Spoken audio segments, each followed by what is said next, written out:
Hi అండి అందరికీ. అందరు ఎలా ఉన్నారు? బాగున్నారా? ఇప్పటి నుంచి అయితే మన వీడియోస్ అయితే రెగ్యులర్గా వస్తాయి. నేనైతే రెగ్యులర్గా పెట్టడానికి ట్రై చేస్తాను. ఓకేనా అండి? వీడియో నచ్చినైతే లైక్ చేయండి, షేర్ చేయండి, సబ్స్క్రైబ్ చేయడం మర్చిపోకండి. మా పాప మా బాబు అయితే స్కూల్ నుంచి మా పాప నర్సరీ కాబట్టి 12:30కి వస్తుంది. వాడు రాగానే ఇక్కడ దోశలు వేసి మమ్మీ అని అడుగుతున్నాడు. మా పిల్లలు అయితే ఏదైనా టిఫిన్ చేస్తే మార్నింగ్ టిఫిన్కి అదే స్కూల్కి అదే పెట్టమంటారు. రాగానే అడుగుతారు.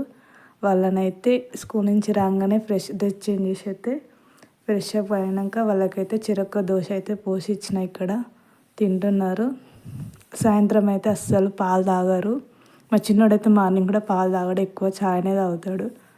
వాళ్ళకి నాకైతే ఛాయ్ పెట్టుకొని ఇక్కడ ఛాయ్ అయితే తాగినాము. ఇక్కడైతే బాసనలు వాళ్ళు ఛాయ్ తాగినాక బాసనలన్నీ తోముకోవాలి. తర్వాత వాళ్ళకు 5:30కి ట్యూషన్ పంపిస్తారు. రోజు టైం ఉందనేసి నేను ఇల్లు ఊడ్చుకొని బాసనలు అయితే తోముకున్నా. ఇక్కడ బాసనలు నీట్గా తోముకున్న తర్వాత 5:30 కాగానే పిల్లలకు ట్యూషన్కి అయితే పంపించేసిన తర్వాత నైట్ తినడానికి అయితే పప్పుచారు చేద్దామనేసి ఇక్కడైతే పప్పుచారుకి అయితే పప్పు అయితే కడిగి కుక్కర్లో పెట్టేసిన. తర్వాత బియ్యం కడిగేసి పక్కకైతే చింతపండు నానబెట్టుకున్నా. పప్పులో అయితే కొంచెం ఉప్పు, పసుపు, ఆయిల్ పోసి అయితే నేను ఉడకబెడతా. కుక్కర్లో పెడితే అయితే పొంగకుండా మంచిగా ఉడుకుతుంది మెత్తగా.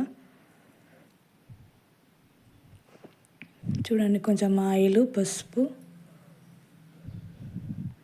ఇది ఊరు నుంచి తీసుకొచ్చిన పప్పు అండి, అందుకే అట్లా ఉంది. పొట్టు 2-3 టైమ్స్ కడిగితే నీట్గా ఉంటుంది.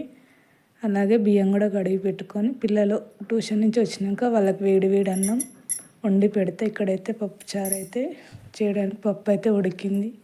తర్వాత మెత్తగా రుబ్బుకొని ఇంట్లో ఉన్న కూరగాయలతోనైతే పప్పుచారు అయితే చేసిన.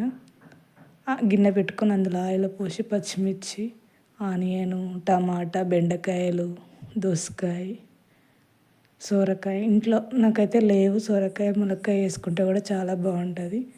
అన్నీ వేసుకొని అందులో కొంచెం మగ్గిన తర్వాత పసుపు, మనం ముందుగా నానబెట్టుకున్న చింతపండు రసము, రుబ్బి పెట్టుకున్న పప్పును అందులో వేసుకొని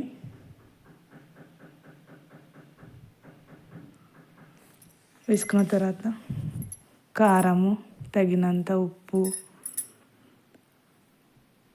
ధనియా పౌడరు, జీలకర్ర మెంతుల పొడి వేస్తే బాగుంటుంది చారులోకి. సాంబార్ పొడి, లాస్ట్లో కొత్తిమీర వేసి ఒక 10 minutes మసిలిన తర్వాత వేడి పప్పుచారు రెడీ. మా పిల్లలు ట్యూషన్ నుంచి తీసుకొచ్చి వాళ్ళకైతే వేడి అన్నము, పప్పుచారు, అలాగే అందులోకి పాపడాలు అయితే వేయించిన. ఓకేనా? బాయ్ అండి.